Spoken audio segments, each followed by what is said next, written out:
Hello there, I'm John Patrick. I'm here today with Mary Lou Vergara with the Atlanta Regional Commission's Aging Services Division. Now, Mary Lou runs ARC's caregiving programs and is coordinator of the Atlanta Region CareNet, which brings together faith-based groups, professionals, and others to provide support services to family caregivers. Hello there. Hello. Welcome. What is the biggest problem facing family caregivers, Mary Lou? I believe the biggest problem that we see is isolation. Many caregivers are just too busy to be able to engage in their normal activities. Many people are caring 24/7 for a loved one. And so it's important to make it easy for people to access resources and supports. Why is the topic of caregiving getting so much attention now? I guess because of the baby boom and people coming of age, as I guess you could put it. That's correct. Actually, caregiving has always been a part of our life, but at this particular time, we all know that our population is aging at a much rapid rate, but also our pool of caregivers has gotten much smaller.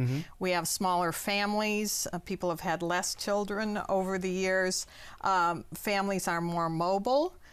We also have blended families. We have much more divorce, so it's not necessarily the daughter or the youngest child that's going to end up providing care, but it could be an ex-daughter-in-law or a neighbor or a friend.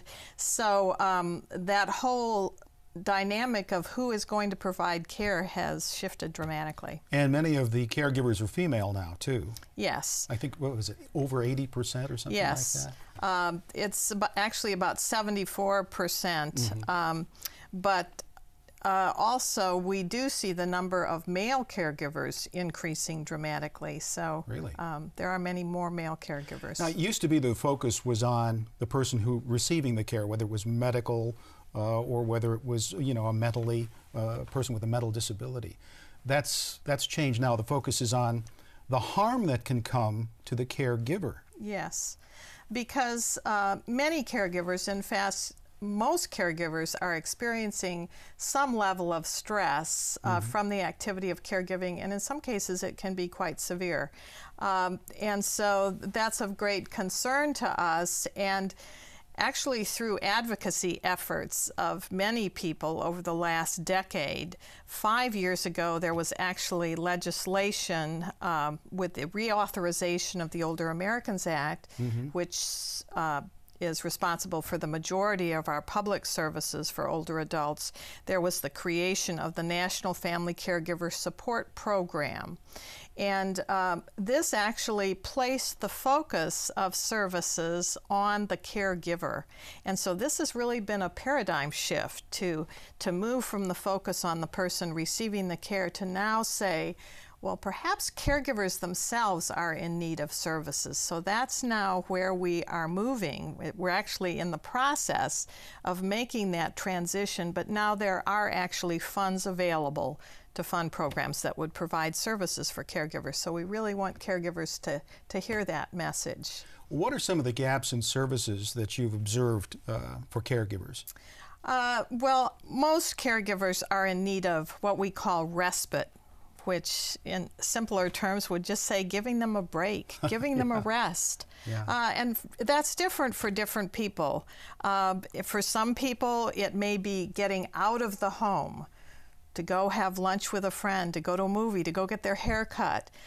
For some people who would rather not leave their loved one in the home with someone else, having someone come in and maybe they can just go to the next room and write a letter to a friend or make a phone call or take a nap. In some cases, we've even had people get membership to a health club so they can go out, and that also helps relieve a lot of stress, too. And there are also mobile services available as well. And there are services. We do have a large number of community-based services, and those services have increased over the years. In fact, we've got more and more skilled services that are now coming into the home because we know that people want to stay in their home as long as possible, and caregivers actually want to be able to provide care in the home, if at all possible.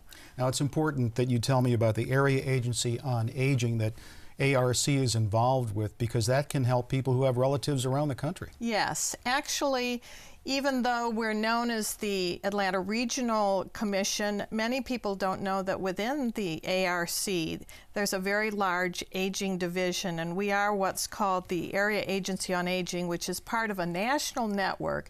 There are actually over 600 of these area agencies on aging in the country, and so anywhere you live in the country, you have access to an area agency on aging. If you call our number, we can help connect you to any place in the United States. And Mary Lou, what is that phone number? That number is 404-463-3333.